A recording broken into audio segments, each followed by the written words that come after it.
Good morning, everyone. It's JJ from Microwave Futures here. A little bit of a weekend update for Saturday, the 5th of October. Had a nice little move up in the ES yesterday. Once again, this market is fairly thinly traded and it's an inventory market. You can tell where the sellers are going to stop selling is when they come down to cost basis, like they did over the last couple of days.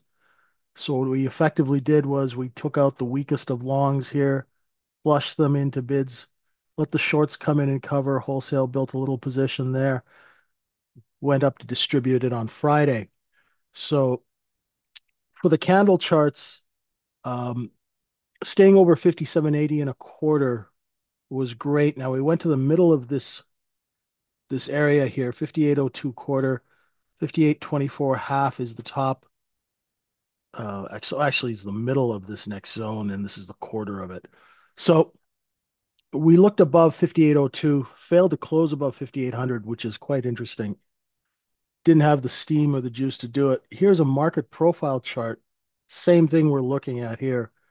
I want you to show you the inventory over 5800 is right here. Not much, but the bulk of that inventory is over 57 73. It's a level I've been watching for a while. So that inventory up here got flushed out. Now the rule is this gray zone is 5,800 on the top, 57.16 and three quarters on the bottom. When you look above and fail, your target is the lower part of this zone. We couldn't hit this level. We tried, but we just ran out of supply. And the selling inventory up here was pretty good because we only had 3 days and a half of flush. And we gathered up that inventory. The short sellers came in, wholesale built their positions. We came in. And then at the end of the day on Friday, the shorts realized that they were trapped and they started to bid the market up at the end of the day. It was very, very clear. We looked above the top of our zone, 5,800 and a quarter, but we failed to close above that. So in the Globex, what you want to look for is a backfill down to value area high, and we'll bring that level up in a second. It'll be just around 58, 57.80-ish. Sorry if I got my numbers wrong here. Yeah, 57.88. That part of the day was sort of a markup of this product here. So as you can see, Thursday night we went when we had that news. We spiked up, tested this level, came back in, grabbed all that inventory in that B-shaped profile. That is a collection profile, right? So the inventory of 73 will now be sold over 73. Let's see how they do on Sunday night. That's your really big line in the sand on Sunday night. Okay. So we closed 95 and a half. Let's go take a look at some Sunday night destinations for you. So there's our previous day high, closing underneath 5,800.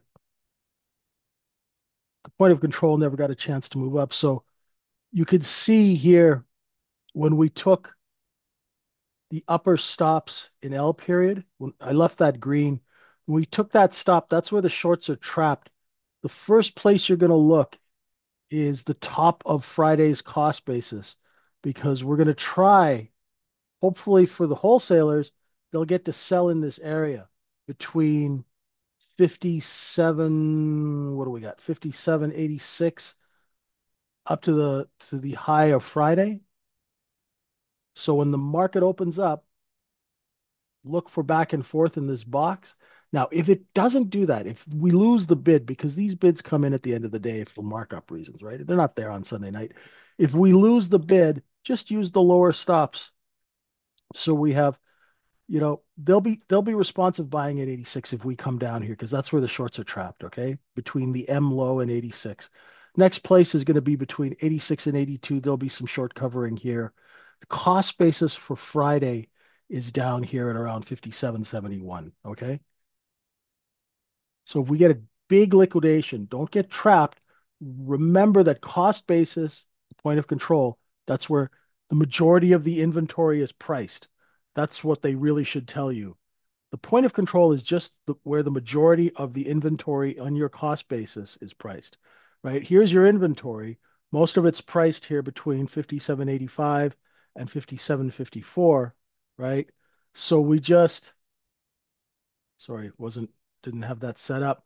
That's what they call value area high. That's the top of the cost basis. Look for that to trade in the overnight on Sunday.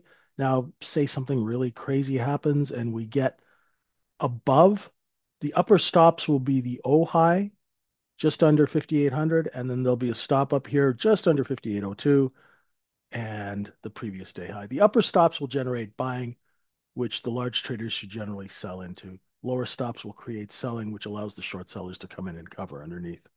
If you want to learn how to trade using common sense and market profile, we make market profile a common sense endeavor. What we like to do is teach people how to trade with good common business sense, taking trades that make business sense. So you're not just out there floundering. There's no BS. There's no double talk. You take this trade because this has happened. When this ceases to happen, we're out of the trade. So there's a business reason to get in the trade. There's a business reason to stay in the trade. And if that reason goes away, guess what? So do you and your capital, right? Preservation of capital. Thanks very much, everyone, for listening. Have a wonderful weekend. Come see us at microefutures.com. We do have a 7-day trial. And also, if you are interested, I am offering a free consultation for one-on-one mentoring. We realize that it's a large commitment. So if you want an hour with me, DM me. I'm VWAP Trader One. DM me anytime on X and we'll set up a free phone consultation where we can chat. Come visit us at microefutures.com. Thanks again. Have a wonderful and safe weekend, everyone. Bye for now.